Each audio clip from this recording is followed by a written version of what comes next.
Classics, brought to you by Beautiful Hair Breck, the 3 Breck shampoos, Breck Hair Set Mist, Breck Banish Dandruff Treatment Shampoo, and other fine preparations for the care of the hair. And now, Joan Fontaine.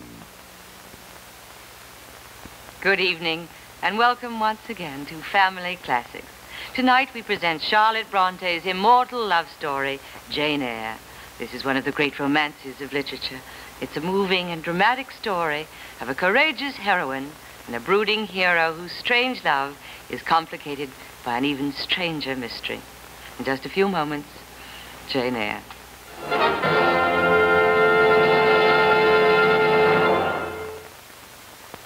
Breck Hair Set Mist.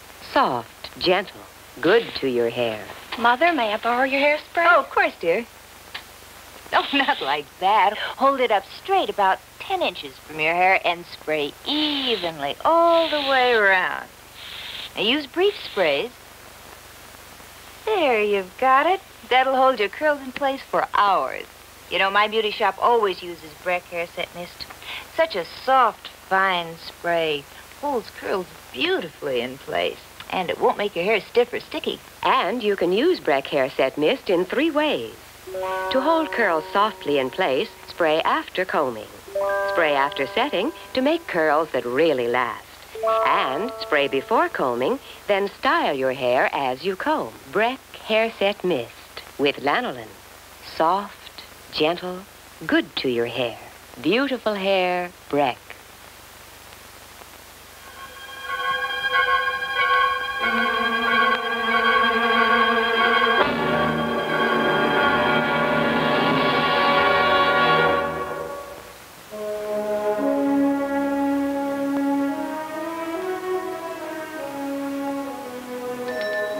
I saw it first at dusk through the mists of autumn.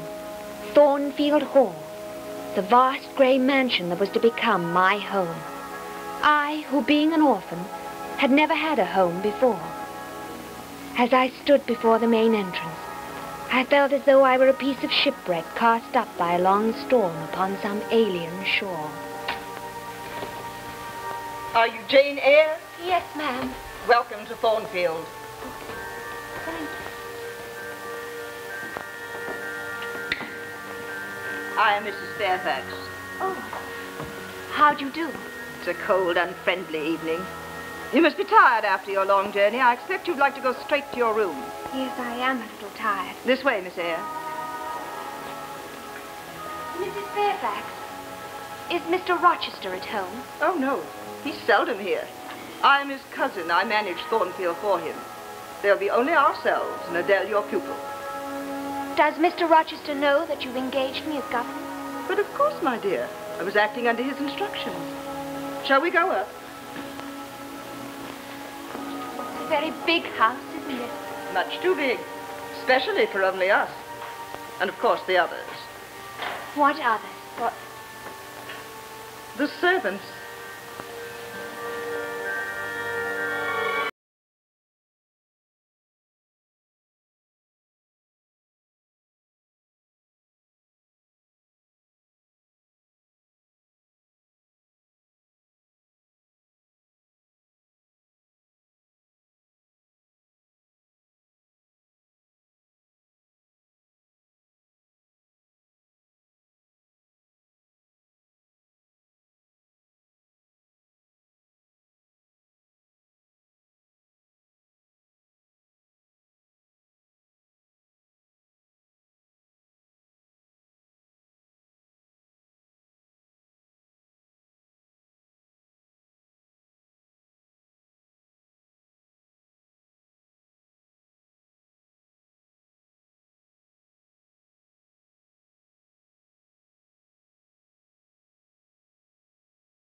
I've put you in one of the smaller rooms. The large state bedrooms on the front are inclined to be chill and draughty in the autumn. I do hope you'll be comfortable here, Miss Eyre. In springtime, the courtyard is full of daffodils. Oh, it's extremely nice. I shall be very cozy here. Well, I expect you'd like to rest now. We dine at 7. Oh, thank you. Mademoiselle Eyre? Oh, you must be Adele. How'd you do? Very nice, thank you. Quel dommage. Vous êtes déçu? Non, mais vous n'êtes pas jolie. J'espérais bien que vous seriez jolie. Now, Adele, speak English to Miss Eyre and be nice. Remember, she's come a long way to be your governess. I hope we shall be very good friends, Adele. I shall see you at dinner, Miss Eyre. Thank you, Mrs. Fairfax. Mademoiselle, it's good your room is on this side of the house. You will not hear things. What things? The wind, you mean? My room is down the hall. When I dream bad, can I come here and sleep with you? Of course you can, whenever you're afraid. Thank you. Tell me, Adele, are you related to Mr. Rochester? He is my, how you say, mon gardien. That's right, your guardian. And you are his ward. Oui, I mean yes. What sort of person is he? Oh, he's bien sauvage. Sometimes nice, sometimes nasty. He frightens me very much. I'm glad you've come, Mademoiselle. Kiss me, please. Bonne nuit. Dormez bien. It seemed to me in the strangeness of my arrival as though Thornfield were a core of threatened silence at the center of a storm.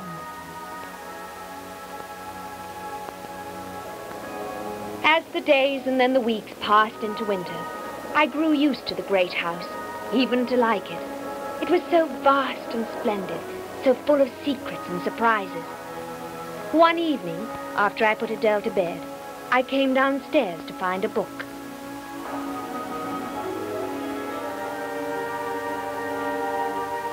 Miss Eyre, come here. Well, come along. I'm not going to eat you.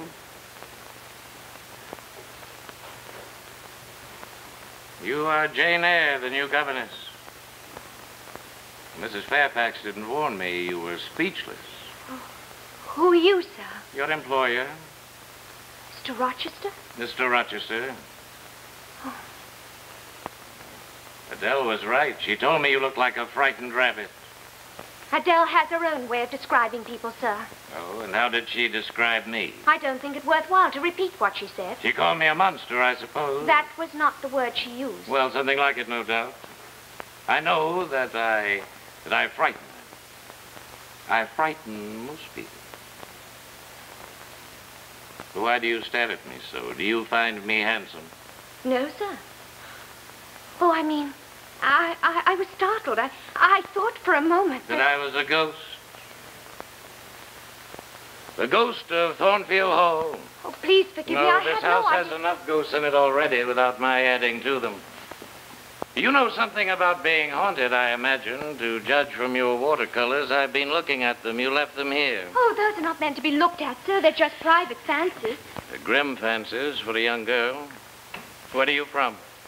Nowhere exactly. Nowhere. Where is your family? I have none. I was brought up in an orphanage. You must have been very unhappy there. Storms, shipwrecks, a drowning woman, wild wintry landscapes. They're just fantasies, not meant to be. Do you have aspirations to become an artist? Oh, no, sir. I just dabble in it. Wisely. I doubt if you have the talent to do more. No, sir. Well, Miss Eyre, you have not chosen a very entertaining post. Thornfield is a gloomy spot. The best that can be said of it is that its objectionable owner is rarely in residence. Good night, Miss Eyre.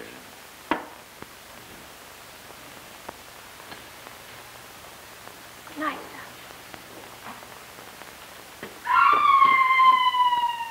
sir. Mr. Rochester, did you hear something then? Only the wind in the chimneys.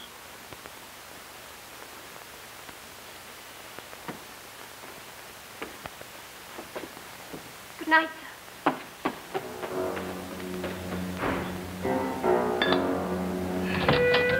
Who's that?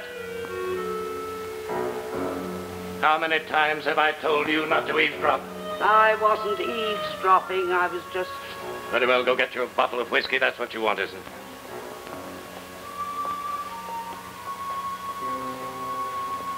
I don't blame you. If I had your work, I'd do the same.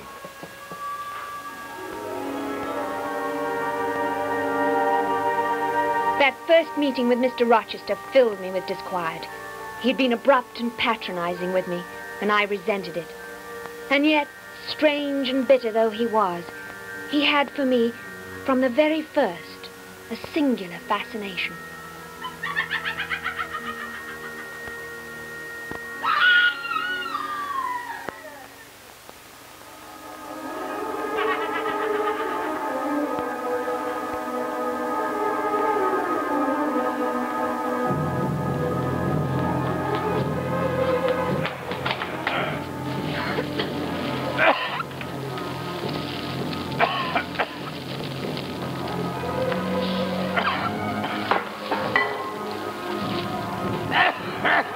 Mr. Rochester, get off quickly, sir. Come on, you must get out of here. Quick, this way, sir. God, that smoke! Mr. Rochester, are you all right? Yes, thanks to her. Are you sure, sir? I could send John for the doctor. Oh, that isn't necessary. Your hands, you haven't burnt yourself. No, sir, but you need some fresh air. Is it out? Fortunately, if you attended to your duties, these incidents wouldn't happen. I was asleep.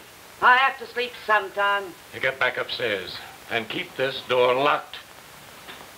Come with me, Miss Eyre.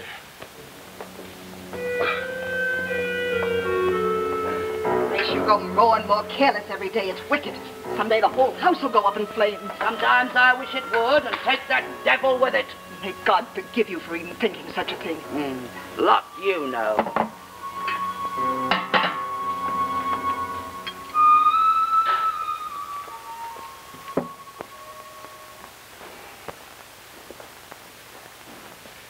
Drink this. Now drink it, it will steady you. You might have been burned to death, sir. How did the fire start? I was smoking and fell asleep. You risked your life for me, Miss Eyre. I am most grateful. I'm only thankful I awoke in time. May I ask, sir, who the other woman was? Grace Poole, Or the one upstairs just now? one of the servants. I never knew there was a door behind that tapestry. Where does it lead? It leads to the north wing. We rarely use it now. Oh, I see. Miss Eyre, you are a young woman of considerable character and courage. If there are things in this house that seem strange, that may alarm you, questions that remain unanswered, I beg you to overlook them. I am counting on you to bring order and sanity into Adele's life. She has great need of them. Will you, for her sake, trust me? I shouldn't ask you questions at all. But I thought when I heard you tell that woman... I alone am responsible for what happened. Will you accept that? If you say so, I accept, sir. Thank you, Jane Eyre. If you'll forgive me, I think I'll go up now. Please, stay a little. I find it hard to sleep before the light comes. Stay by me half an hour. Of course, sir. I'll be thankful you are too young to have nightmares. Nightmares of the past that pursue you into a hell from which there is no way back. I don't believe in hell, sir. We're born to struggle and to endure. Well, you're not such a little rabbit after all, are you? Joan of Arc come to raise the siege of Thornfield. Well, I'll do what I can, sir. Whatever I can. I wonder if you could raise it.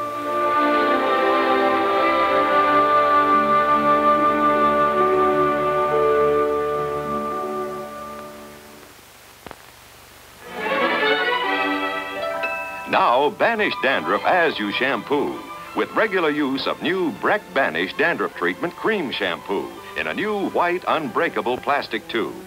New Banish Cream is convenient, easy to use, works into a rich lather, goes to work instantly. The exclusive anti-dandruff ingredient in Banish, 22T4, penetrates to loosen and remove existing dandruff. And after you've shampooed, 22T4 continues to work invisibly to help prevent new dandruff from forming. Your hair looks and feels beautifully clean, soft, and manageable.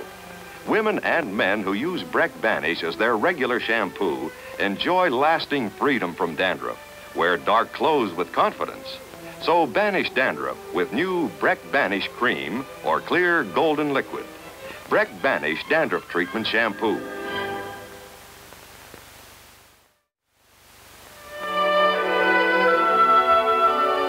So the months passed. To my surprise, Mr. Rochester stayed on, though I saw little enough of him.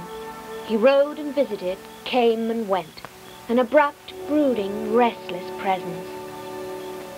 Then suddenly it was spring, and Thornfield was filled with visitors. Why are you hiding out here? Oh, I'm not hiding, sir. I was just working on my embroidery. I asked you to join us after dinner. Oh, I was most grateful for the invitation, but I didn't feel my presence would be missed. Well, it has been. Will you come in now? I'd prefer to stay here, if you'd be so kind as to excuse me. Miss Eyre, you are unsociable. You have your guests, Mr. Rochester. You are my guest, too, since I invite you. Have some punch. Edward, I am vexed with you. How could you be so ungallant as to slip away in the middle of my song, especially when it was a song you chose? I came out to fetch Miss Eyre, who's been avoiding us. Oh, that's not true, sir. You sang most beautifully, Miss Ingram. Thank you. You must be the governess. I have that pleasure. I shouldn't think there was much pleasure in being a governess. We always treated ours dreadfully, although I must say most of them deserved it. I'm sure you were wickedly spoiled as a girl, Blanche. No, I wasn't. I was charming. Let's see. There was Miss Wilson and Miss Gray, and poor Mademoiselle Joubert. She fell in love with my brother's tutor, and that was the end of her. Why, did he treat her badly? Oh, no.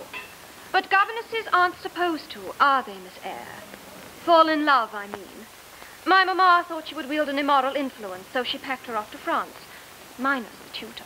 What a shame you never completed your education, Miss Ingram. You have a sharp tongue, haven't you? You must learn your place, my dear. And your place is at the piano, my dear Blanche. I'm sure that everyone is clamoring for an uncle. I shan't sing a note unless you are present, and if you walk out in the middle this time, I shan't sing for you ever again. What a dreary, ill-tempered creature. Are you coming in? Mr. Rochester, please. Are you determined to make an issue out of a simple invitation? You don't need to prove to me before your guests that I'm out of place. Miss Ingram made that quite clear. Why should it matter to you what she says? It does matter, I'm afraid. It matters very much. Miss Eyre. Good evening, Good evening, John. Ah, my dear Rochester. Mason. Where the devil have you sprung from? Landed from Jamaica yesterday. You should have told me you were coming. I have a house full of guests. Yes, well, family feeling proved too strong. I couldn't wait to see you in Thornfield again. What a splendid old place it is. Really magnificent, isn't it, miss? If you'll excuse me, sir. Thank you, Jane. Well, and who may... What do you want? Why have you come here? Well, to see you, of course. Come, Rochester, don't force me to remind you of your duties as a host. Supper, man, supper and a drink. I'm worn out with travel. Don't think you can start your old game again. My game, as you call it, is still played by the same rules, and since you have no choice, you'll have to abide by them. I have business to attend to, my dear Rochester. Family business. I warn you, it's no good to see her. She's worse than she's ever been. I've always been able to control her when it comes to business. I suppose you want to borrow against her marriage settlement Well, again. after all, I haven't the advantage of being supported in your splendid circumstances. Mason, she's dangerous. I advise you to leave here tonight. Edward, we are all waiting for you. Coming, Blanche. I'm determined to see her, my dear Rochester. Very well, as you wish. Remember, I won't be responsible for the consequences.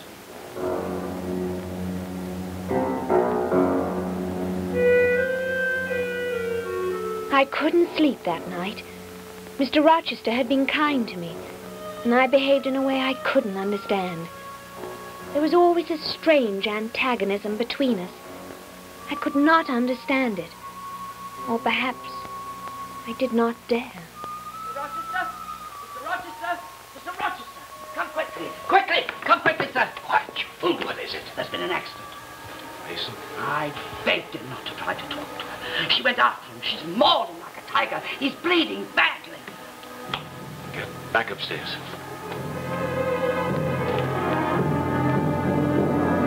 Is anything wrong, sir? Miss Eyre, do you have a sponge and spout? Yes, sir. Fetch them quickly. Someone's been hurt.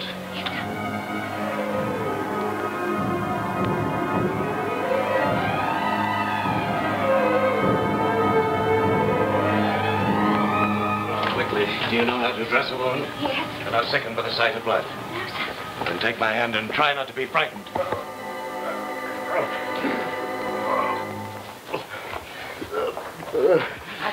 Lie still, Vicar.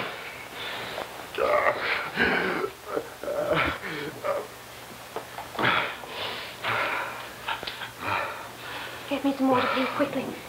That's a nasty wound. Do you think you can manage? I'll try. Looks as though he's been mauled by some wild beast. How did it happen? You tried to get her to sign some papers. I said it was no good. She's got the strength of 10 when she's roused.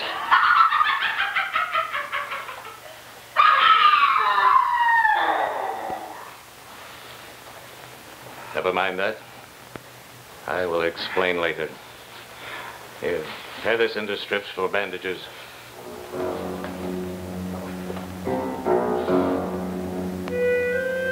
The unseen occupant of the North Wing was no longer a mere fantastic presence.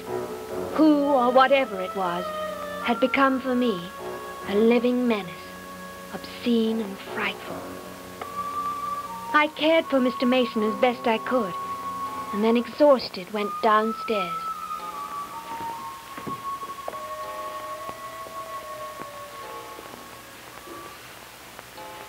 Poor Jane. You're all worn out. How is he, sir? He's sleeping. I sent John for the doctor. I owe you much more than an explanation, Jane. I seem always to get a little deeper in your debt. Oh, I'm glad to be of help, sir. You're always of help to me, even when you aren't aware of it. Except, of course, when you refuse to join my guests for music. I'm sorry about that now. I didn't mean to be ungrateful.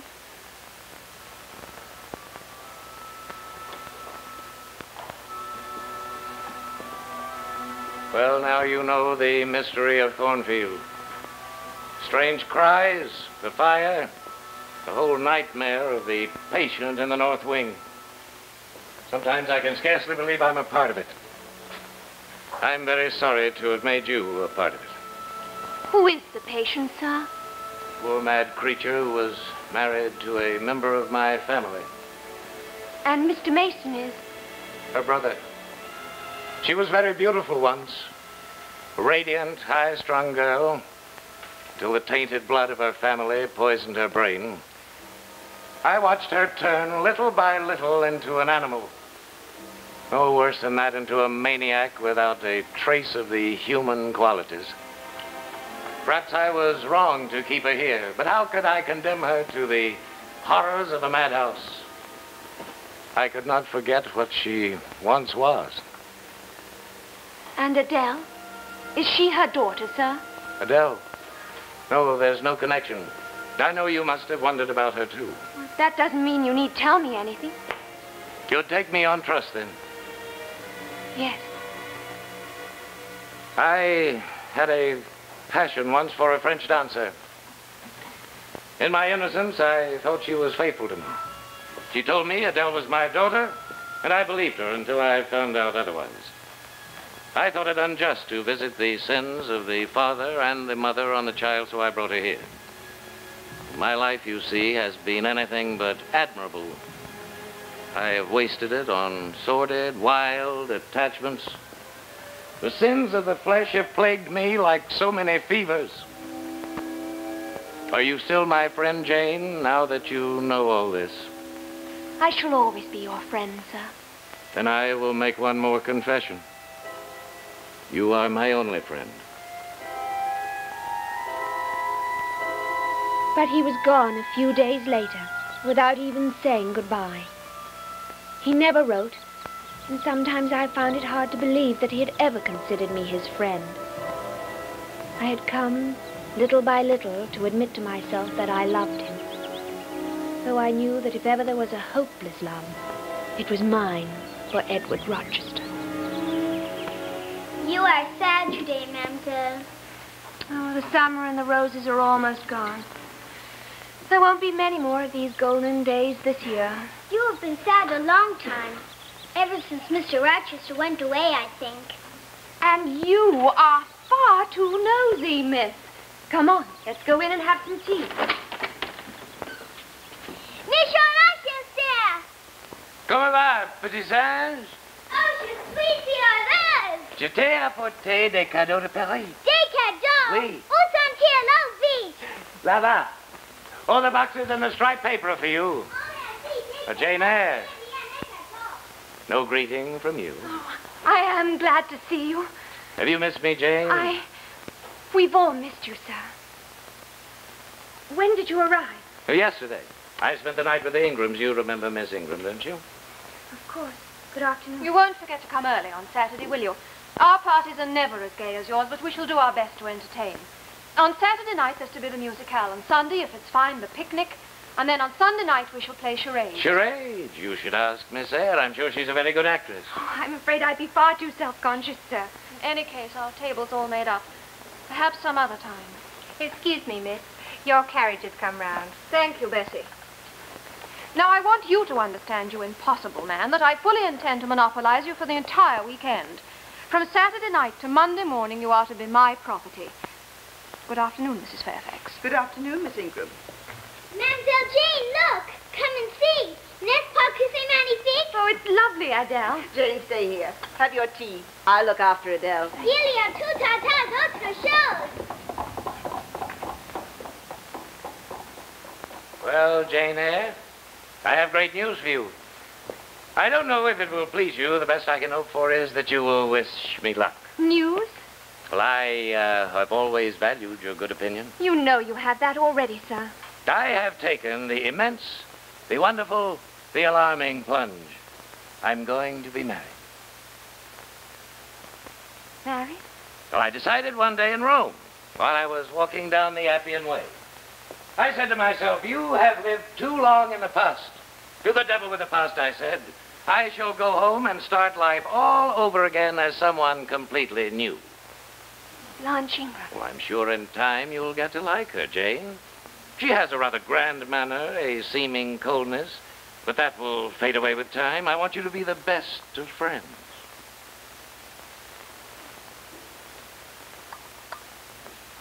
I do congratulate you. Wish you every happiness, sir. Thank you, Jane. Excuse me, sir. Oh, one moment. Secondly, I feel that it's time that Adele went away to school. She's reached an age when she needs the company of other children. You mean you want me to look for another situation? Well, I think you have been a governess long enough, Jane. Unfortunately, I've not been trained to be anything else. Excuse me, sir.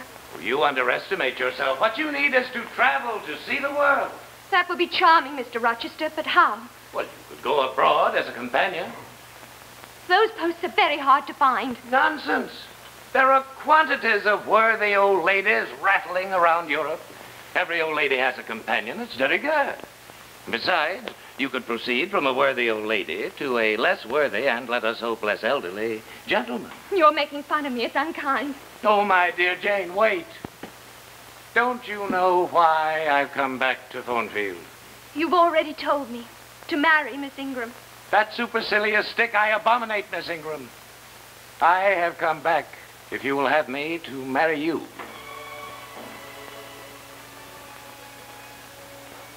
How could you say such a cruel thing to me? Do you find it hard to believe that I've come to love you? Adele wasn't the only one who needed order and sanity.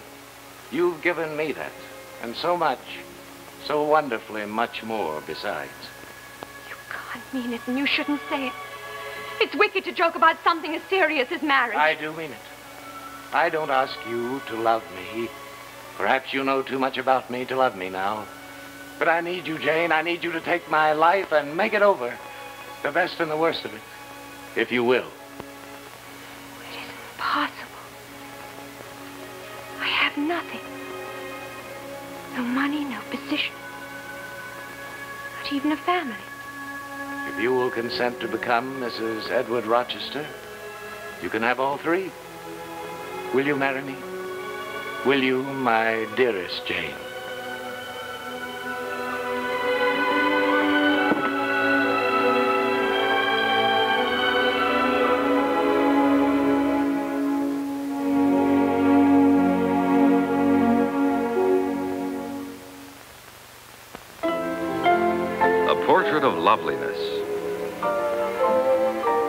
a portrait of a lovely woman. A lovely woman with beautiful hair. Beautiful hair, Breck. To bring out the natural beauty of your hair, select one of the 3 Breck shampoos. The one especially formulated for your hair condition. Breck shampoo for dry hair. To give it softness, manageability, and luster. To make dry hair beautiful. Breck shampoo for oily hair. To give it life and sparkle. To make oily hair beautiful. Breck shampoo for normal hair. To bring out its natural loveliness. To make normal hair beautiful. There are 3 Breck shampoos. One is specially formulated for your individual hair condition. To make your hair beautiful, beautiful hair, Breck.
We are gathered here together in the sight of God to celebrate the marriage of our dear friend and parishioner, Edward Rochester, to Jane Eyre.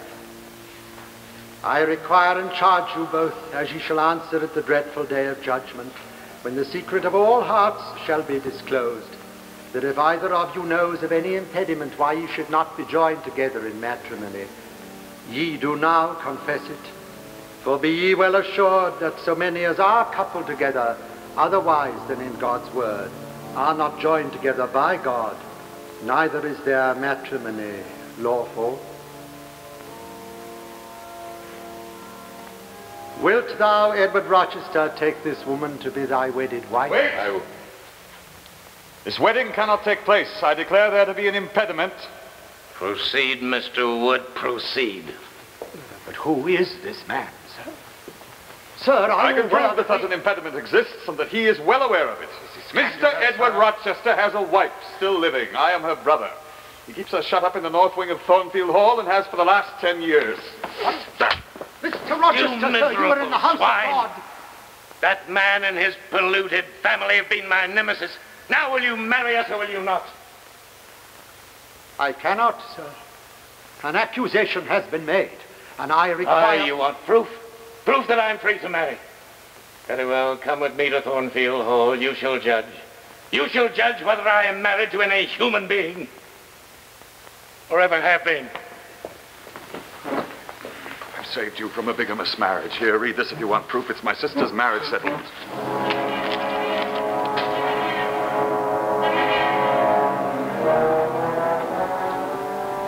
Mrs. Poole, we have visitors.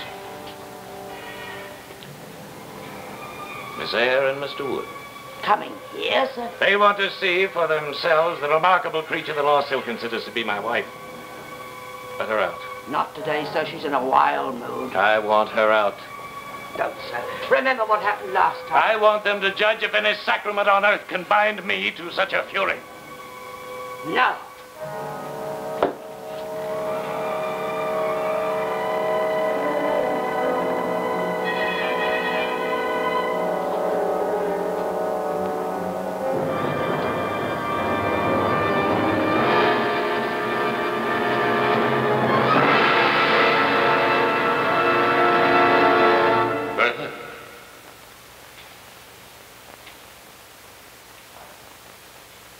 You know me?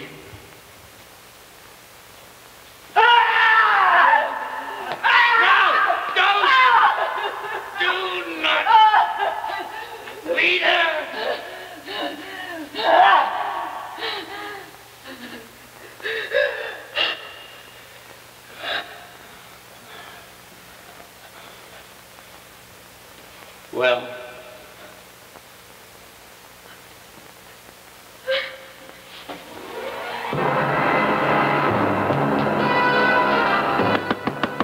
Jane! Jane, please let me in. Jane! Oh, my dear, please. Please let me help you.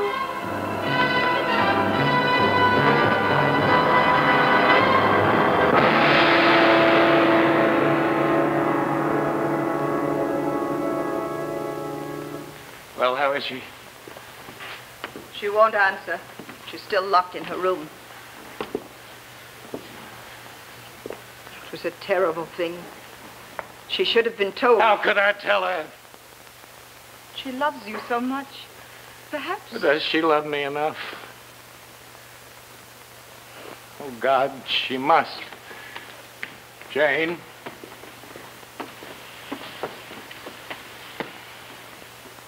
Mrs. Fairfax, would you ask John to bring my things down, please?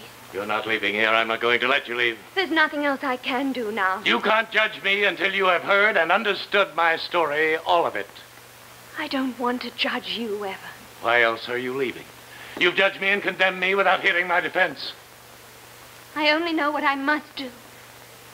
Please, Mrs. Fairfax. Your love is not big enough to include forgiveness. All my forgiveness can't alter what has happened. Very well, I lied to you. I lied to you because I was desperate. After all these years of misery, I seized a chance for happiness and risked everything to keep it. Was that so miserable? But you expected me to live a lie. I was young. I married her not knowing that horrible taint was in her. I was tricked by her family who cared for nothing but my money. You've seen her. Do you consider me married to that? Am I to hold that in my arms? Is that to be the mother of my children? You say you love me, yet you condemn me to that. I don't condemn you. Do not condemn you. I pity you with all my heart. I don't want pity. I want you to accept me in spite of this. I want you to stay by me and face the world and force it to give us the happiness and respect we have a right to. Stay? As what? Your mistress? Don't you believe there is a law of love higher than any legal bond? But there are some laws made before God that can't be broken. You must see, you must acknowledge that. I only know that I love you and cannot and will not let you go. But to stay with you now would be a denial of everything I believe in. Everything that I know in my innermost heart is right. It's not because I love you any less or ever can. Then think in your innermost heart what you are doing to both of us. Think of what lies ahead if we part now. The years, the eternities ahead. If I don't stand by what I believe, I shall be nothing. Even my love in time would be nothing. I can tell you what it means to live with nothing. The despair, the abysses and hells of loneliness, the blind seeking for escape that brings nothing but emptiness and shame. And I tell you, no morality on earth is worth enduring that. We must endure somehow, we must. Trust me. Only trust me. My love will be strong enough. Strong enough for both of us, I promise you. I beg you.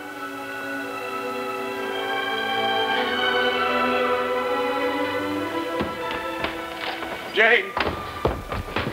Jane!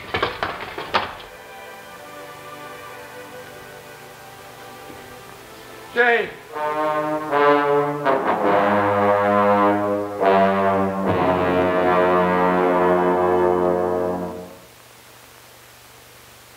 My hair feels so clean, so soft. It's never been so easy to manage. Breck Cream Rinse makes all the difference. Breck Cream Rinse. Use it after each shampoo. It's so easy. Pour out a tablespoonful of the smooth, fragrant liquid. Simply add a cupful of warm water and stir. That's all there is to it.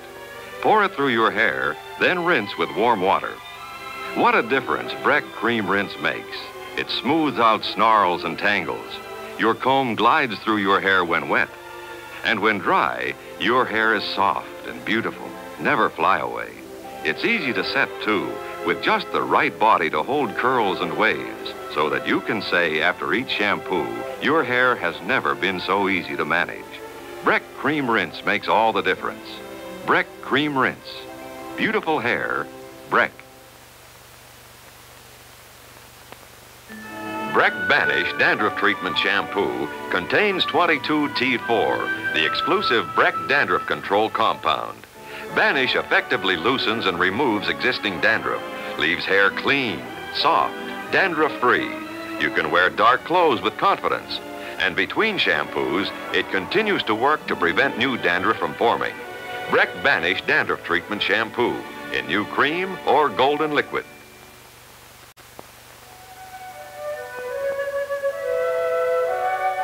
In the weeks that followed, I wandered far away from Thornfield, trying to forget. But there was no refuge on earth that could blot out for me the memory of Mr. Rochester. At last, in my struggle to survive, I found a post as schoolmistress in a small village. Come in. Good evening, Miss Eyre. Good evening, Mr. Rivers. Am I disturbing you? Well, I dare say Polly Fisher's English composition can wait a little. Oh, you shouldn't be working in here without a fire. You will catch cold. I hadn't noticed. I'm afraid you're working too hard altogether. I'm concerned about you. Well, it's most kind of you. My sisters asked, will you dine with us again tonight? Oh, thank you, Mr. Rivers, but I'd prefer to be alone. I'm afraid I'm not very good company just now. You may say it's not my business, but I speak to you as a churchman. Are you unhappy here, Miss Eyre? Unhappy? No, on the contrary, I'm most content. Well, I'll stop by tomorrow. Good evening, Miss Eyre. Good evening. Content. Could I ever be content away from Thornfield? Away from the man I loved?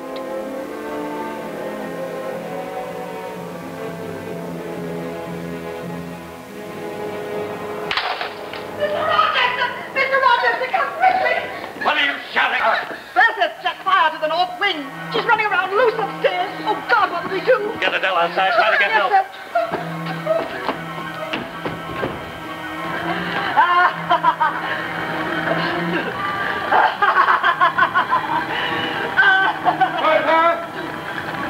Bertha? Bertha? Come here to me! Bertha! Bertha! Give it to me, Mother. Give it to me. Bertha, you can understand me. Give that to me. Bertha! Come!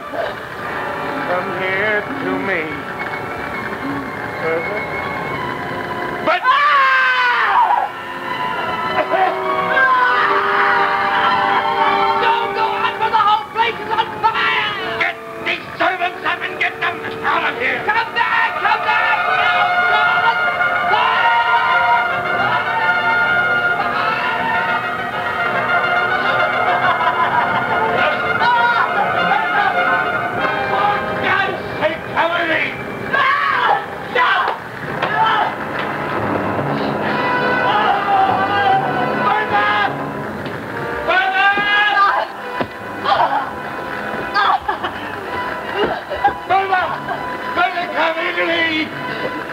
I'm not trying to harm you, I'm trying to save you.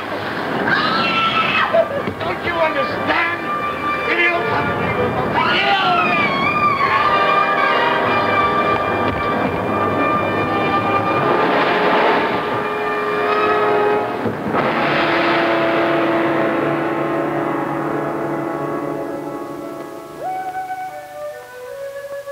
Time passed, and with it the pain grew numb. I attended to my academic duties and pretended I was alive. But in spite of the continued kindness of Mr. St. John Rivers, my heart seemed dead, as I thought, forever. Yes, you've made yourself much loved here, Miss Eyre, though I don't suppose you'll be content to spend the rest of your days working in a village school, considering your unusual gift for teaching. I prefer not to look ahead, Mr. Rivers. I live from day to day. Or rather from term to term. Quite so.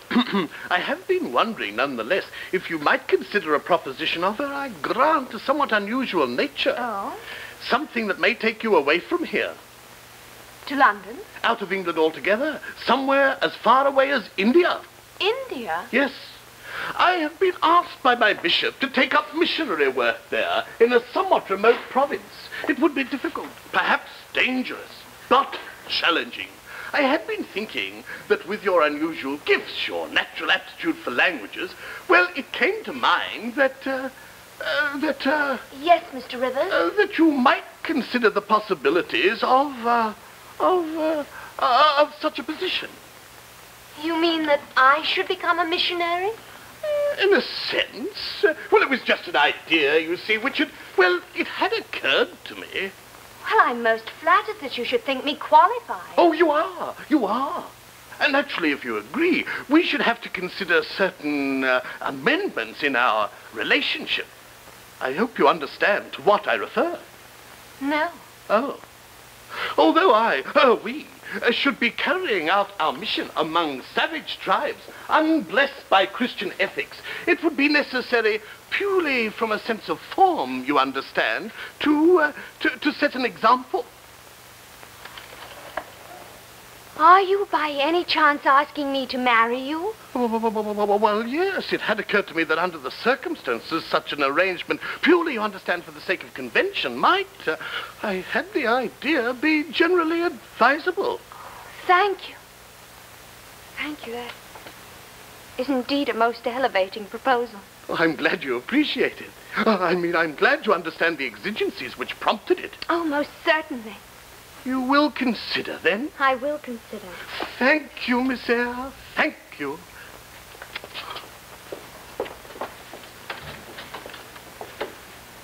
Mrs. St. John Rivers. Never. Never.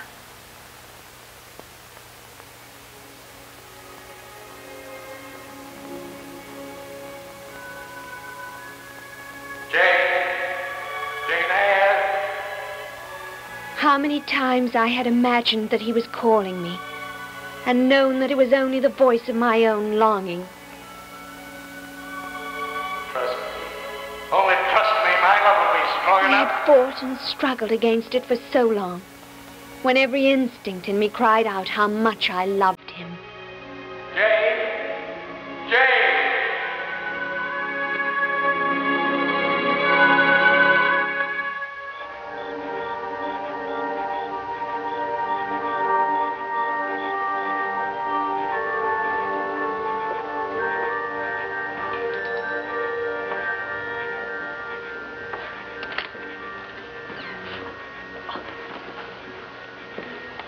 Jane. Mrs. Fairfax. Oh, my dear. Thank God you've come back. How did this happen? About a week after you left, she escaped somehow. Before we knew it, the whole house was ablaze. He tried to save her, but She fell from the parapet onto the stone walk. She was killed. Mr. Rochester? I never thought he'd get down from the tower alive. A beam fell and struck him. Jane, it's so pitiful. He's blind. Blind?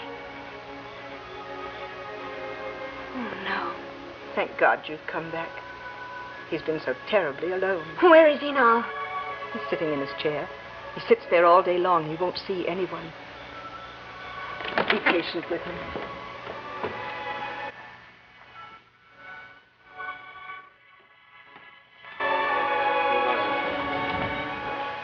Who rang the bell? Well, why don't you answer me? Mrs. Fairfax. Who is it? Who is standing there? Me. Jane Eyre. Oh. What brings you to Thornfield? On a holiday, visiting ancient monuments and ruins? Most kind. Most charitable, Miss Eyre. Oh, my dear. Does it pain you to see me? Your feminine sensibilities are touched, I suppose. Oh, I can imagine all of your Christian virtues marshaled to bestow the most suitable and praiseworthy pity on the disabled. No, I came because I suddenly felt... I thought I heard you. You heard of my misfortune? I don't know where you've come from, since you never vouchsafed me an address. But wherever you've been, it's good of you to come. Now that we have dispensed with the amenities, perhaps you'll be good enough to leave. Is that all you have to say to me? I am blind. You have seen that. That terminates the purpose of your visit. You have no cause to use harsh words with me.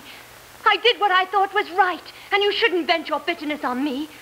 I'm only sorry to see that you met disaster with such poor spirit. Ah, that's better.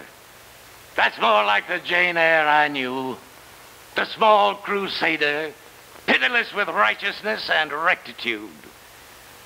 You never lost the moral bigotry of the orphanage, did you? They taught me at the orphanage courage and self-respect. Something you yourself... Who are you to talk to me of self-respect? Your friend. You once said your only friend.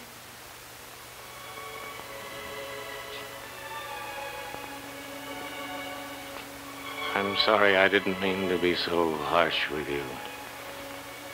Oh, it's not pity I feel. It could never be pity I feel for you. Can't you see that? I can't see anything. Edward. Please go away. This is torture for me. Edward. Please, woman, for God's sake, you were right. Everything you did was right. I admit that. You were well rid of me. Only please leave me now. Oh, my dear. Jane. How I wish I could see you for one moment. That little clear face. So lovely.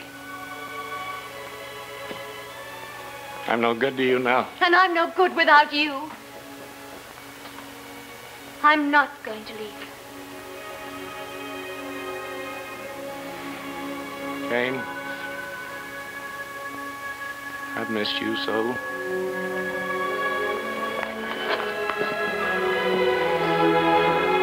Where'll be? Oh, to nowhere and back, it doesn't matter where. Oh, my dearest, my darling. I've come home.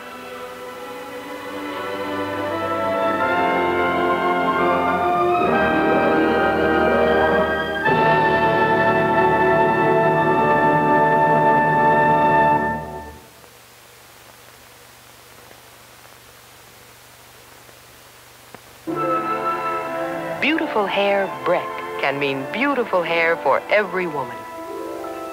No matter what kind of hair you have, it can be clean and lovely. These girls have 3 different hair conditions. One of them is like yours. Perhaps your hair is dry or oily, or maybe your hair is normal. To bring out all its natural beauty, use one of the 3 Breck shampoos especially made for your individual hair condition. One is for dry hair, another for oily hair, a third for normal hair. One Breck shampoo leaves dry hair soft and lustrous. Another leaves oily hair fresh and removes excessive oil. Another leaves normal hair clean, soft, fragrant. No one shampoo is right for all hair conditions, but there is a Breck shampoo that's right for your hair. For beautiful hair, Breck.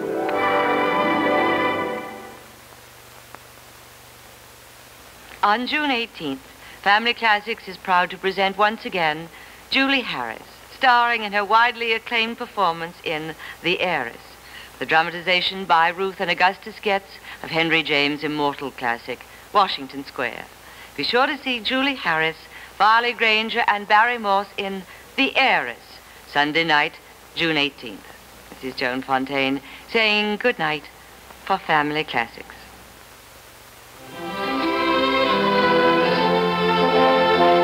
Family Classics, brought to you by Beautiful Hair Breck, the 3 Breck shampoos, Breck Hair Set Mist, Breck Banish Dandruff Treatment Shampoo, and other fine preparations for the care of the hair.